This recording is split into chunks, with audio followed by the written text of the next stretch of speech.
This is a conversation with Caleb O'Dowd. He has generated over $160 million in sales with his various products as a marketing and advertising expert. With his company, Multichannel Marketing, he teaches other people about how to make more money online by creating a super successful multi-channel funnel. We have talked about conversion, branding, online marketing, funnels, and his best practice for new entrepreneurs. Spoiler alert, he is completely against blue ocean theory. If you enjoyed this video, please hit the like and subscribe button and the notification bell. So please tell me about your company, Multichannel Marketing. What's that exactly about? Yeah, so multi-channel marketing is essentially born out of my experience in marketing. We essentially teach internet business owners, marketing and advertising professionals how to generate clients via multiple customer acquisition channels. I got my kind of start in this game of direct response marketing offline. I started my business using direct mail. We had a very sizable business in direct mail. We then moved into newspaper advertising. We then moved into magazines. We moved into radio a little. Then we moved on the internet, and we started doing so many various different things on the internet. So I have this broad experience of how to use multiple customer acquisition channels, both online and offline. And what we have been doing is kind of integrating all of these channels into various customer acquisition funnels, because what we've been finding is that certainly, a business that, is able to leverage the power of multiple channels, to be able to communicate and follow up with and generate clients from multiple channels, has a significantly higher likelihood of success than businesses that don't use it. And in addition to that, very predictably has significantly higher profit margins, because, there's just so many different ways in which you're able to communicate and follow up with people. So that's kind of what we do with multi-channel marketing. We essentially teach internet business owners, marketing and advertising professionals how to leverage the power of probably about 12 different channels, and how to integrate it all into one customer acquisition funnel so that it's all automated. It's all part of one system that works in, a very automated manner. Thank you. That's very interesting. So normally people would say, focus on one channel and optimize it so that it becomes really good. You're giving the advice not to just focus on one channel, but to focus on multiple channels at the same time. Isn't that like a losing focus, or how would you see that? Well, as an example, you might use one traffic source. So you might use, pick any traffic source. You might use YouTube traffic to generate traffic, but you would drive people into a funnel that would leverage the power of email, SMS, direct mail, messenger, outbound telephone calls, and just a variety of different channels that, would all integrate into one funnel around one traffic source, so that you are able to communicate and follow up with people across a variety of different channels. And in doing so, you're able to monetize that one traffic source in significantly greater ways than if you were, not using all of these different channels. So that might be one example of how multi-channel marketing would work. You could, focus in on one traffic source, but you could still be leveraging the power of a variety of different channels to monetize that traffic to, optimal levels.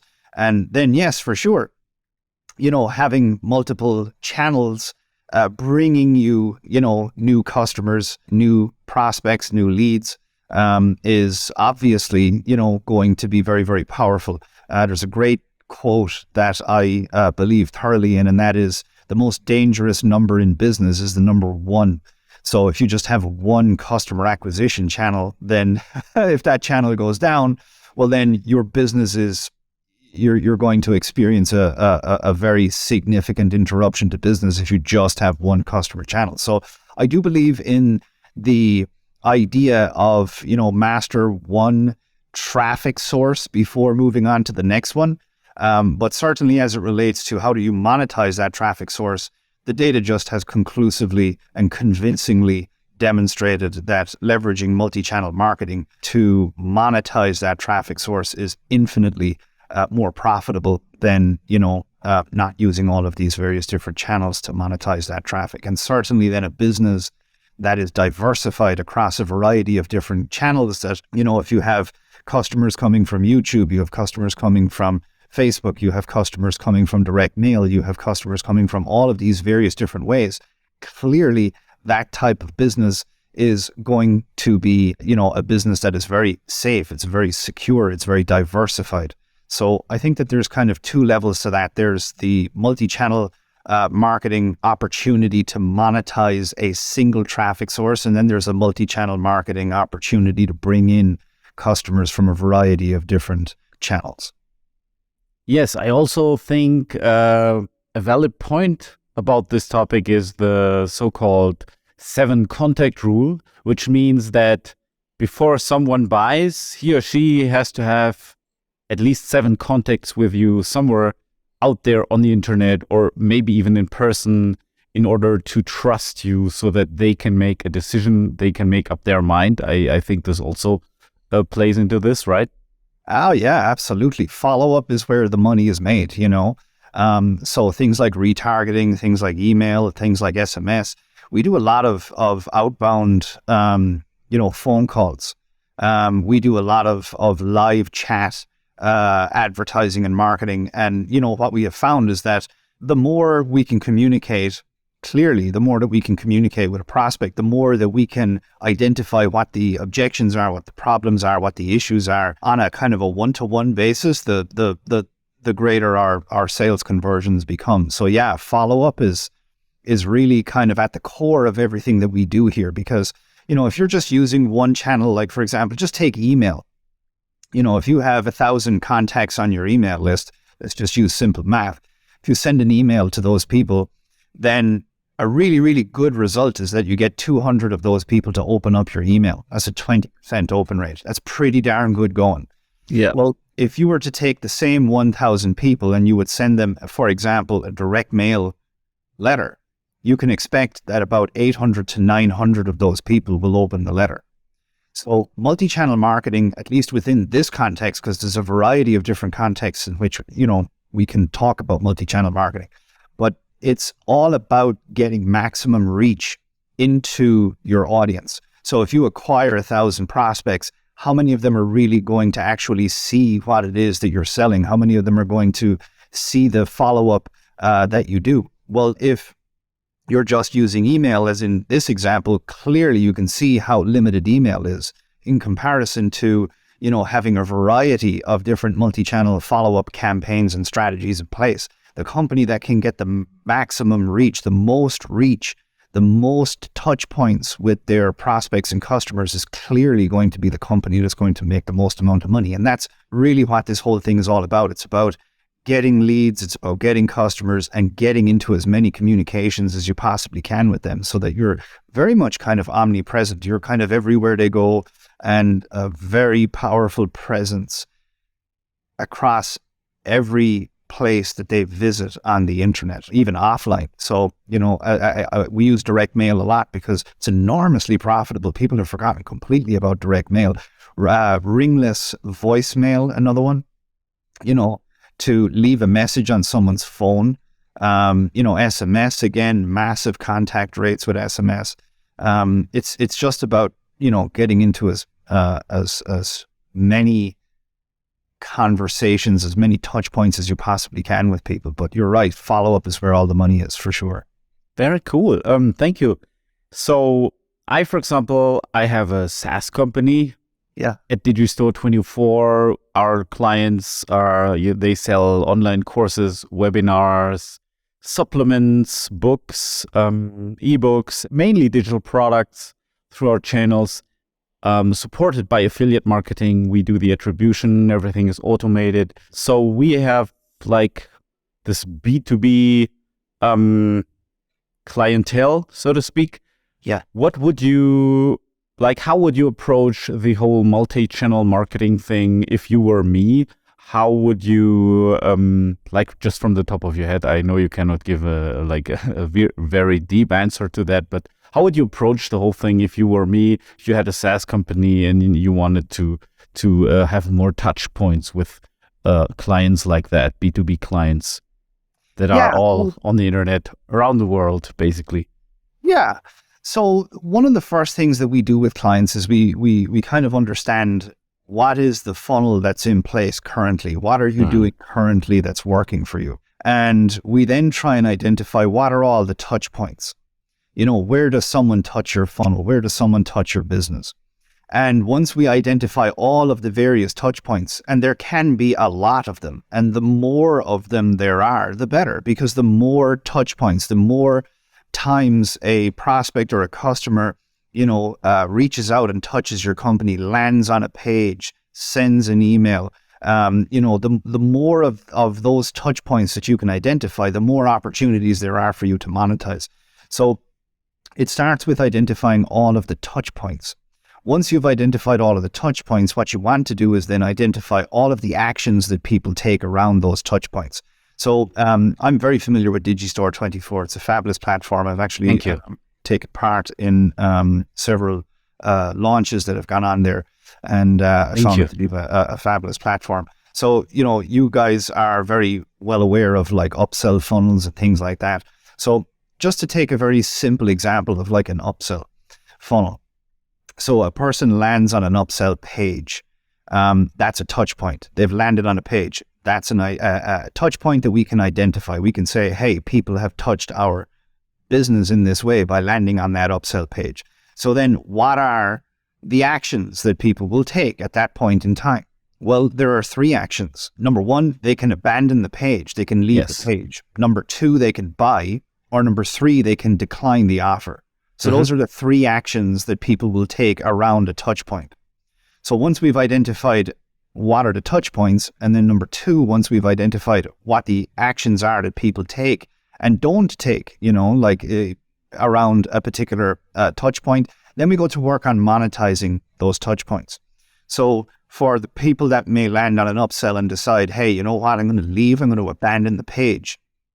Well, there's a variety of different ways to monetize that action. We can, put a exit pop-up in place that offers them an extra incentive to buy. Anyone who leaves, what we can do is we can put them into a follow-up campaign, like a deadline email campaign to go back and purchase the upsell. We can do email follow-up. We can do SMS follow-up. We can do outbound telesales follow-up to those people. So those are about 4 monetizations that we can implement around a single action. Okay. So then we have the people that buy. If they buy, let's put them into another upsell. That's how we monetize that action. If they buy, let's put them into another upsell. If they decline, then again, we pretty much have about 4 options there, 4 really good tested, proven options there. Number 1, we put them into a downsell offer. We could maybe, split the price of the upsell into 3 payments. That would be one monetization that we could do there. And then again, we could put them into a deadline email follow-up with SMS, with outbound phone sales. So there we have 9 optimizations around 3 actions that take place on 1 touch point. So what we can do then is we can start to build systems around every single touch point in your business that are both automated and optimized, so that every action that someone takes or every action that someone does not take is fully optimized, fully dialed in. And that's kind of an example of where we start with like a company. We identify what are all of the touch points, what are the actions people take, and then how can we monetize each one of those actions to the best of what's possible. I see. Thank you. That's pretty cool. So how did you personally get to that point where you can give such advice? What's your personal story? I know that you're originally from Ireland and you moved to the US. What's your story here? Yeah. I, at the age of 21, I believe, I had the opportunity to, a very rare and rather incredible opportunity to move from my small town in Ireland to Miami Beach. And I had the opportunity to live with and work with a very legendary direct response marketer. His name was Gary Halbert. He has since passed away. And Gary was very much a living legend in the game. He was a guru to other gurus. This was a guy that, spent kind of every waking moment of his existence mastering the craft of direct response marketing and advertising. And, he had made fortunes, he had lost fortunes, and he had a very high level understanding of marketing and advertising and customer acquisition. And I ended up living with him and working shoulder to shoulder with him for about 3 years. And during that time, never had a business previous to that. During that time, he got my brother John and I into a business. We generated over $1 million in revenue our first year. We went on then from that point to start a variety of different businesses in a variety of different industries. And, we have gone on to really employ just a variety of different channels, both online and offline. We've achieved pretty darn good scale across most channels that we have, operated on. And really, we kind of just had this very broad understanding of marketing from offline and online, and very few people have that kind of experience. And as a result, we were able to understand the mechanics of offline and all of the various different ways that offline marketing and advertising operates. And then when we came on the internet, we started to see a lot of gaps in where like internet marketers are missing out on things like, for example, order forms. So before we came on the internet, we used to sell over the phone. So we would be running ads that would be doing about $1 million a month in the newspapers. Just in the newspapers alone, we had ads doing about $1 million a month. And all of that volume was coming into call floors. And we would get about 40% of people who called in to order. We had telephone scripts. We had all of that stuff really dialed in. So 4 out of 10 people would order who called in. And when we moved onto the internet and we started using order forms, we got a real shock, because what started to happen was we began to see that our order forms are converting like 6%, 7% of people, 5, 6, 7% of people who visit the order forms. Only 5 to 6 to 7% of people were actually ordering, and which was appalling to us. And what was crazy to us at the time was, and still to this day, the vast majority of internet marketers just accept that as the norm. They don't know any different because they don't have a comparison. They don't have previous experience. They don't know that, hey, like there's another way to do it where you can close 40%. Yes. So, yeah. So what we started to do was we started to take all of this experience that we had offline, we started applying it to the internet, and we started to make some major breakthroughs that were very profound in terms of the money that we started making from almost every aspect of our business. The more that we started to integrate offline with online, the more we started to integrate the same philosophy, the same concepts, the same thinking strategies that were used offline to the internet, the more amazing our results became. So just on the order form, for example, what we started to do was we started to realize that, what's the difference between an order form that closes 6% and a call center that closes 40%? The difference is human interaction. The difference is that when someone calls and gets through to a live human being, that person has questions, that person has concerns, that person has credit card issues. And, that agent is able to navigate that conversation on a very one-to-one basis and overcome those challenges, resolve those problems, and get the sale. Well, when someone lands on an order form, none of that stuff happens. It's a lonely person staring at a screen. And really, there's 5 reasons why people don't order on an order form. number one, they're not there to order. They're just there to take a look under the hood and see what's there. Small percentage of people, but a notable percentage nonetheless. Then you have people who have questions. Hey, like in our business, we do a lot of training. So live training. So people will have a question. The question may be, as an example, I can't attend the live trainings. Will there be recordings? So if someone doesn't have an answer to that, then they're not going to move forward and buy.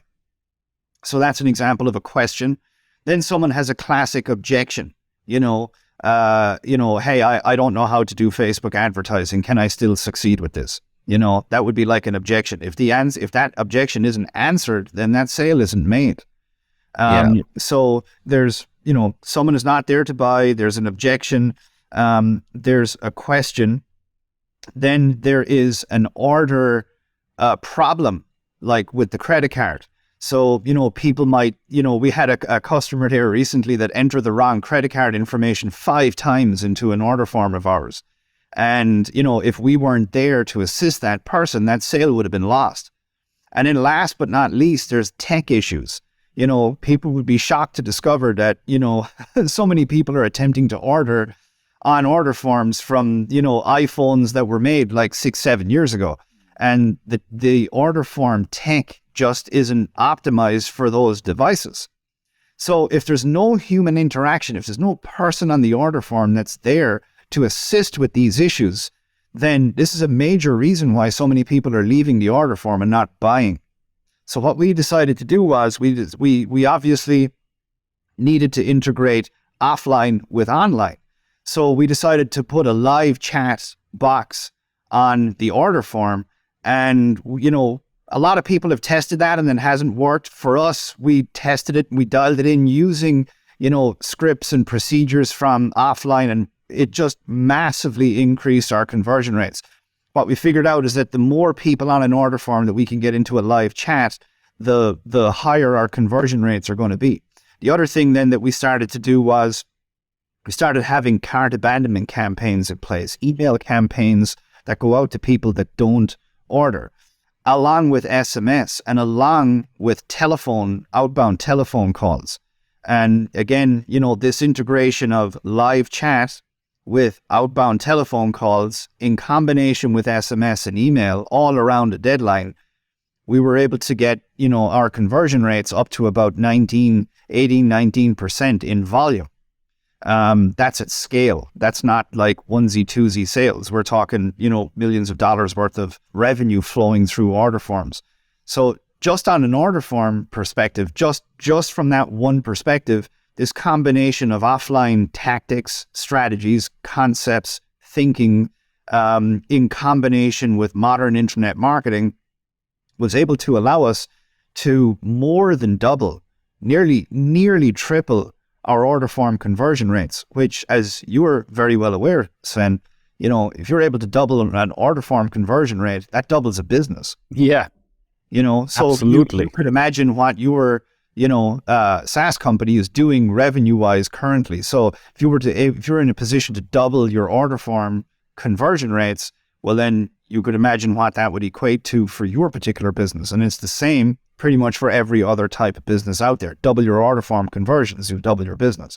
So this is just an example of kind of where I came from and, how this kind of integration came to be. It came to be because of, a lot of offline experience, a lot of online experience, and just being in a position to be able to integrate these two kind of tactics and platforms and strategic thinking that's involved in both of those. Thank you. I love that really much. These insights into several industries, so to speak. So I also have several projects and I've sold several kinds of products, not just my SaaS platform, but also just to give you like some insights, which is very interesting for me. For example, originally I had started selling ebooks about dating advice. That was like 12 years ago. Dating advice and weight loss and muscle building, things that I am privately interested in. I was a dentist before that, so That was quite a change, but I was so attracted to the internet and to online business. I couldn't resist but doing that stuff. So these were like my first online businesses before I started Digistore 24. And with cold traffic, we would have like around 0.5% ish conversion. Conversion meaning us ad and then people on the sales page and then like from sales page to purchase 0.5%. And that was already like fairly well working. Of course, they had to go through like this long VSL process, listen to the VSL, which took 25 minutes ish, or somewhere around that. And back then we thought that was a pretty good conversion back then. Like we optimized like for years and years. I tried all kinds of things, but of course we didn't have the capacity to implement the live chat because we had like between 200,000 and 400,000 visitors per day, and we were a two-man company, so there was no possibility for us to answer any kind of chat. So we were already super busy with like trying to deal with the emails and the questions via email. So that was 0.5% conversion. So then another business type, one of my SaaS company projects that is called DigiBiz, where we have like a software platform, subscription-based. You get an online membership tool, a WYSIWYG online membership tool. You can upload your online courses, you have quizzes, certificates, etc. And you have a landing page WYSIWYG editor in which you could choose from templates and, just edit them. And then you have like an online business just like that. There we have like currently a conversion for cold traffic about 5%-ish. And I consider it, compared to the last thing, that was pretty good. And then I also have a side business project just for fun as a passion project. Is I own a music festival together with some partners. That's in cool. Germany. It's a techno music festival. It's called Fairground. We launched it last year. And there we just if you write some famous DJ names somewhere like Charlotte de Witt or Paul Kalkbrenner, you have like conversions of 40% plus. Wow. 40, 60%. Just also cold traffic, Facebook advertising, like 100x compared to the weight loss product, 10x compared to the landing page and membership builder. And this is like just because of the brand of the DJs. And that I found that very, very interesting. Amazing. Yeah. Passionate crowd. Yeah, it's like, it's also the brand, really. There is also like the most famous music festival is probably Tomorrowland, and they have I think they have a conversion of more than 100% because each and every one who potentially can buy a ticket to Tomorrowland is immediately sold out. It's like within 30 seconds, everything is sold out. Wow. And any one of those people would buy additional tickets as well. And there is, of course, some black market for you can pay 5x the price and you can still get a ticket. But it's kind of crazy. It's very interesting. So I think the whole brand thing also plays a big role in these topics. And I found that also very interesting. And of course, if you have a brand, then pretty much conversion things are easy. That's why I do things like this podcast format to strengthen our brand. So because it's not super big yet, but in 10 years from now, just me keeping on doing that stuff. I think that helps as well. I also think you should have a good social media that doesn't look empty, because it's one of those touch points. I think if people want to decide about using your service or buying your product, they research you, they want to have additional information. Is this guy legit and stuff like that? I think this also plays into the multi-channel thing. So that's why I feel like, okay, I have this big inner resistance towards social media. I was for years and years, I was like, oh, I don't want to be famous. I don't want to be so vain and just post bullshit about, oh, look at my food. And, but nowadays I think I think people want to be entertained, people want to be in contact with you, and people want to have this soft start in the relationship with you. That's why I think it's become kind of important. And now, and the latest crazy development, in my opinion, especially in our business, is AI, Chat GPT. Yeah. I think you also, like, just as astonished as I am, like I've used it like in the last weeks and months for my own, let's say, as a copywriting assistant. What's your thoughts on it? Have you used it? How do you use it? How do you see the AI copywriting thing? I think that where it is today is not clearly it's going to evolve to a very, very, very amazing level. It sounds like we're using it in the same way that you are using it there, Sven, which is very much as a copywriting assistant. We use it to create ideas for ads. We're not really in that place where we're able to replace anybody in our company with it.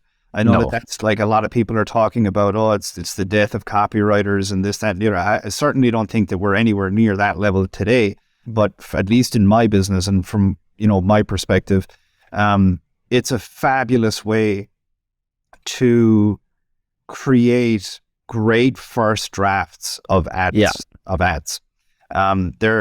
A lot of what we do is strategic. It hasn't crossed over, that void yet of being able to strategically mastermind a killer advertising campaign. I think we're a long way off that. But certainly when it comes to creating really, really good first drafts of ads, I think that and that alone is quite profound. It's kind of an unlimited idea generator for great ads. So what it's allowing us to do on our end is create a lot more ads a lot faster, and it's helping us to dial in campaigns and scale them a lot quicker and, to greater kind of profit margins.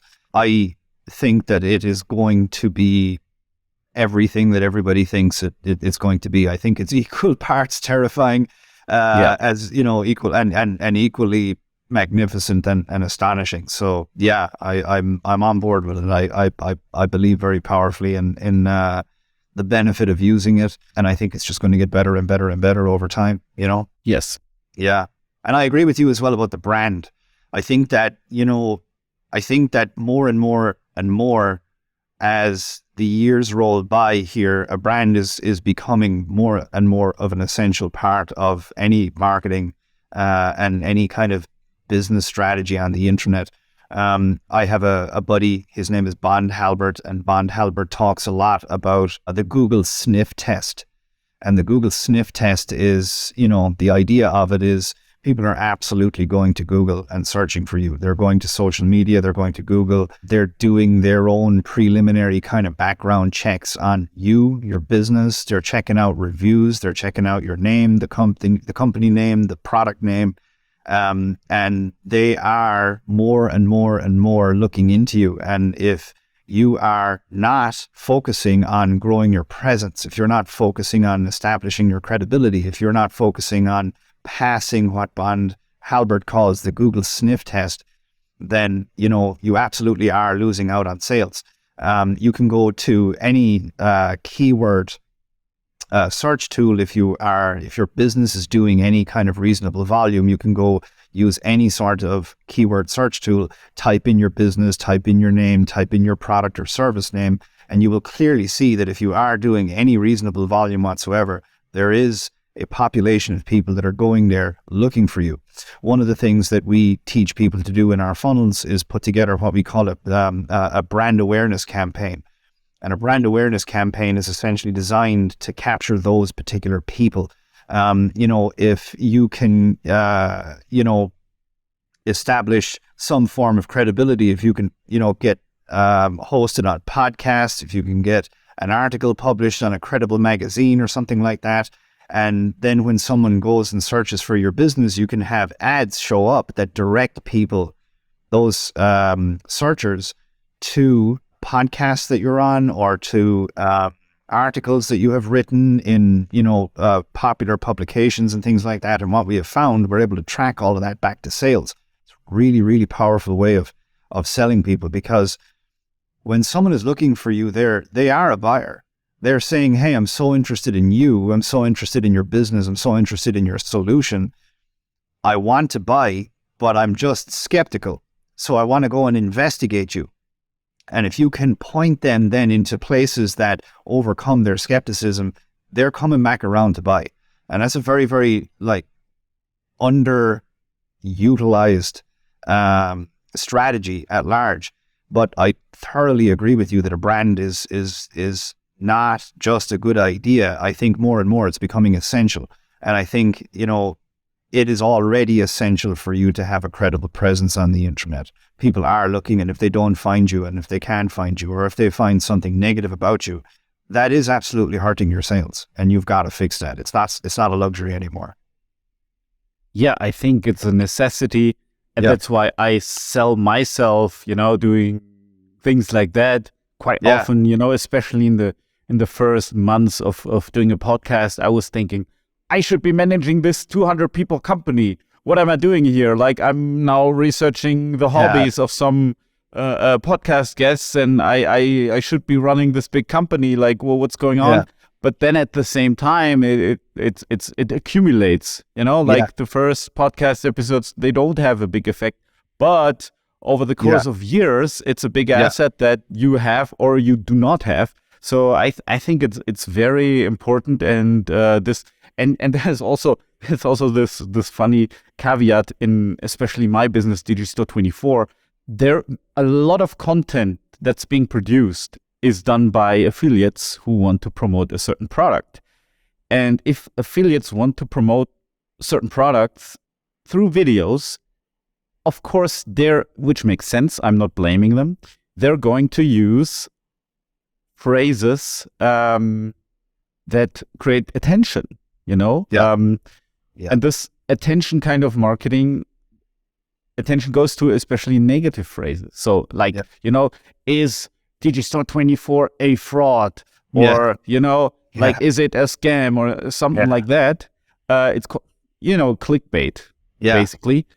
Even if they want to say something very positive about Digistore24, they're going to use, is it a fraud?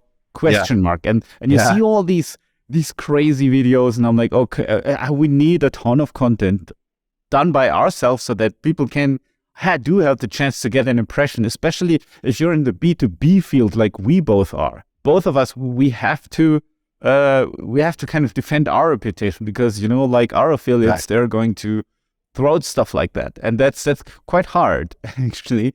So I think it's very important. And also another thing, I almost never had a recruiting conversation where I tried to recruit someone who did not watch at least 10 episodes of the podcast. Yeah. Like, hardly. Yeah. They want to know everything about you, especially when they want to work with you, and they can make a decision. And so I think for CEOs, for entrepreneurs, it's very important to put content out there, whether you like it or not, whether you're busy or not. I think it's super important nowadays, because you're so transparent, you're so visible, and people want to get a feel, because other guys are doing it, your competitors are doing it. So I think you should do it too. Well, there was a company, to just support your point there. There was a company offline that did both outbound and inbound telephone sales. And they had hundreds of clients in every imaginable profitable industry and market in the game. And they were serving these guys to the tune of hundreds of millions of dollars worth of sales a year for like 10 years.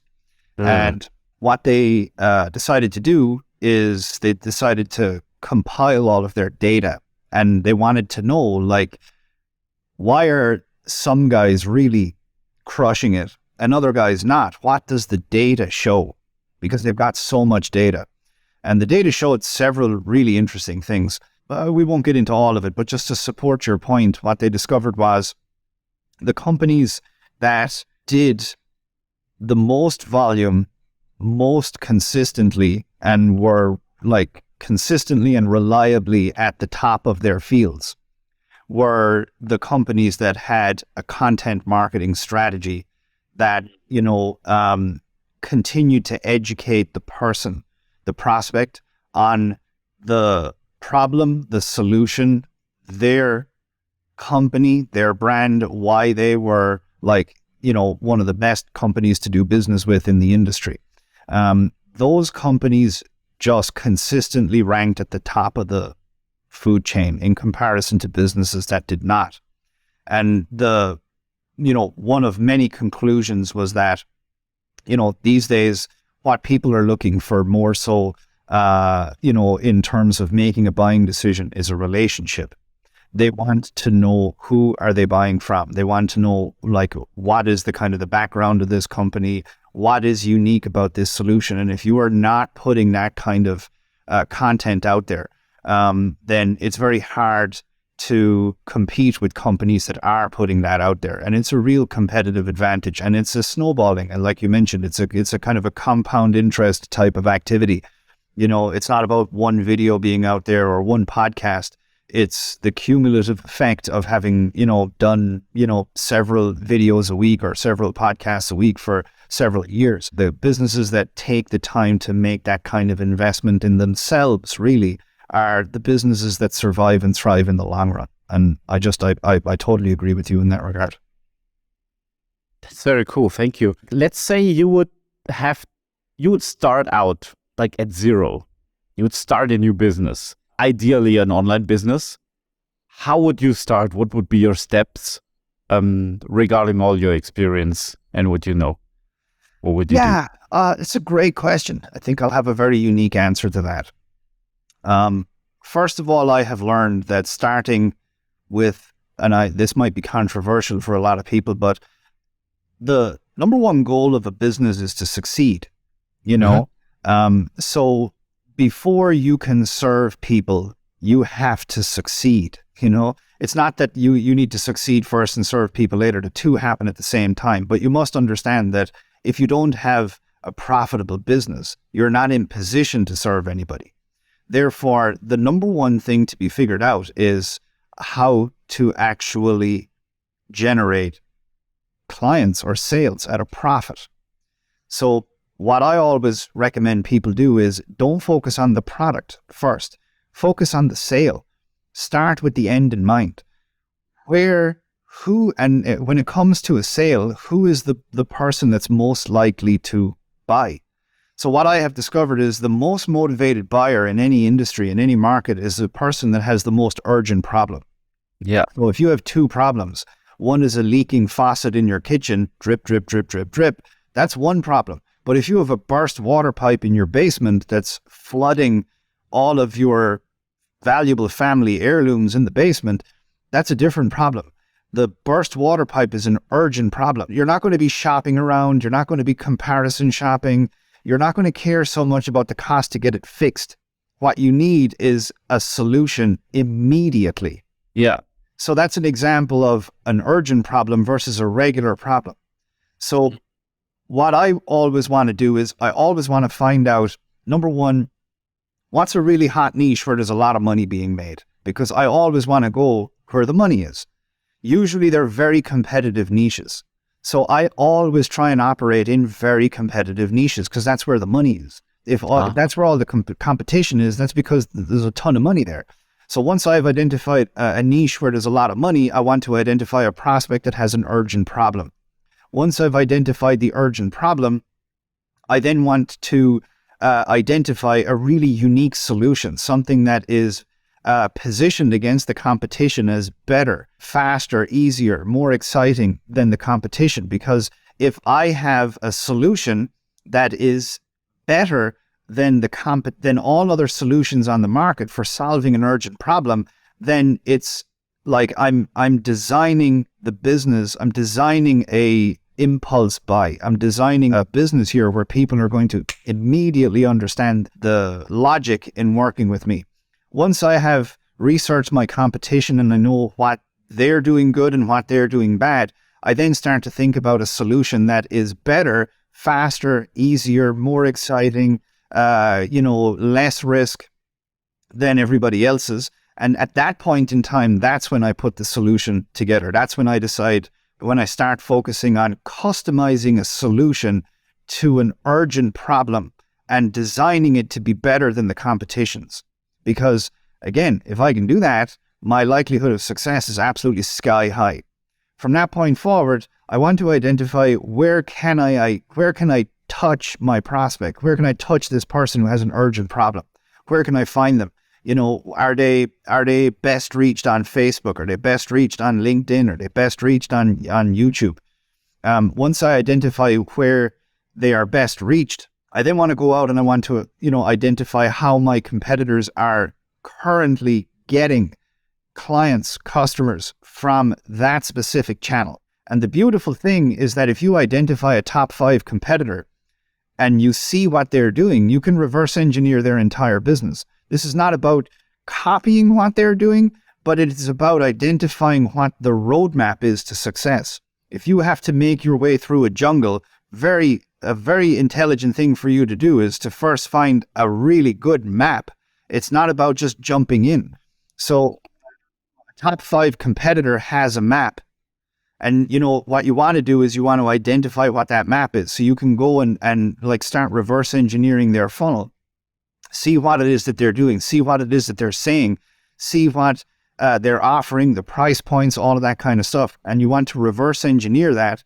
And then the secret is to, now you've got a hot niche. Now you've got an urgent problem. Now you've got a solution that's positioned as better than every other solution that's out there. You've identified where your prospect is. And now you've got a blueprint for creating a funnel that is going to attract and convert those people. And the secret from that point forward is you always want to do what the best are doing, but you want to do it better. Because if you can do what the best are doing, but you can do it better, then you're going to be better than the best, i.e. you're going to either, be in the top 5 or you're going to be number 1. And how you outperform a top competitor is with multi-channel marketing, because they're not doing that. So I go and create a multi-channel marketing funnel from that point forward, I switch it all on, dial it in, and the whole thing is designed from the get-go to outperform everybody else in the niche. Awesome. Thank you very much. That's very counterintuitive because, you've heard of the red ocean, blue ocean theory, and this is kind of like the opposite. But the problem with blue ocean is that maybe there's no market for your product and you came up with this beautiful blue ocean, and it's way better, in my opinion. So I agree with you to go where already money is flowing and figure out how you can improve a certain service or product, and then compete with them just to be sure that there is actually a market. Because a lot of, I think, startup entrepreneurs, they work very long time on some ideas where there is not even a market. So where people are not even looking for something, right? I totally agree. I'm the anti-blue ocean guy. I really don't believe in that at all. I think that if you were to compare the statistical likelihood of you succeeding with the strategy that I just described versus going off and trying to invent something that's never existed, that you don't even know if there's a marketplace for it, you're talking about something that has a sky-high likelihood versus something that is as close to zero as you can possibly get.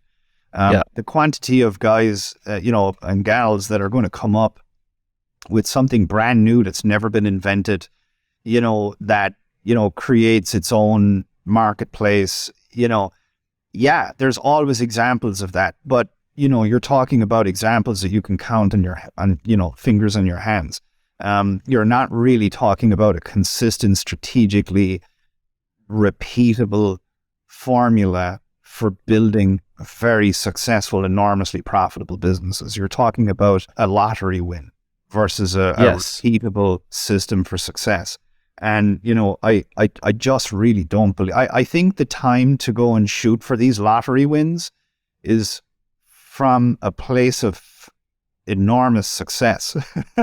If you're sleeping on, a couch in someone's basement and you're trying to start, this kind of blue ocean business, good luck.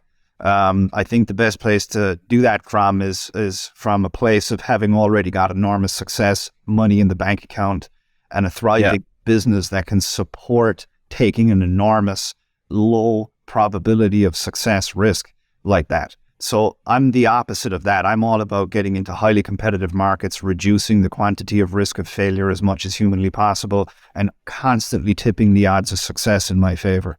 And what I just described there is a very, very, very brief overview of a formula that I have been using to literally get in on, quite honestly, the most competitive niches on the planet, and pretty much becoming one of the dominant forces in those niches, both online and offline, for the last 19 years. Awesome. Thank you very much for sharing all this knowledge. We're running a bit out of time. As a last question, please tell people how they can reach you the best if they want to get in touch with you, if they want to learn more about you and your service. How can they reach you? Yeah, you can just go to multichannelmarketing.com and you can find out more about me. You can join an email list of mine. You can sign up for one of the reports. We're constantly creating new reports and doing various different things there. So multichannelmarketing.com. And Sven, thank you so much. I appreciate the opportunity to talk with you. I love Digistore 24. Congratulations on that whole business and the success that you've been having. And I really appreciate the opportunity to talk to you, Matt. Thank you, Caleb. It's been a big pleasure. So maybe as a last question, what do you like about Digistore 24? My answer would be would probably put down another platform, and I don't really want to do that. But let's just say that you guys have created a platform there that does not encourage refunds. You guys, I think, run a much tighter ship than another platform. I'm sure you're aware of who I might be talking about. Sure. I think that your order forms, I believe, convert better. They do. Yeah, your order forms convert better. Your refunds as a system at large are less. And I think just all around, you guys put on a smarter show than the competition. So I won't mention any names, but I'm sure you're well aware of who I'm referring to. Absolutely. We're the younger company. We're not the first ones there. So we basically followed your advice. Take something that exists, make it better, and be competitive. Yeah. So congratulations on your success there. If you enjoyed this episode, hit the subscribe button and never miss an episode of Svencast again.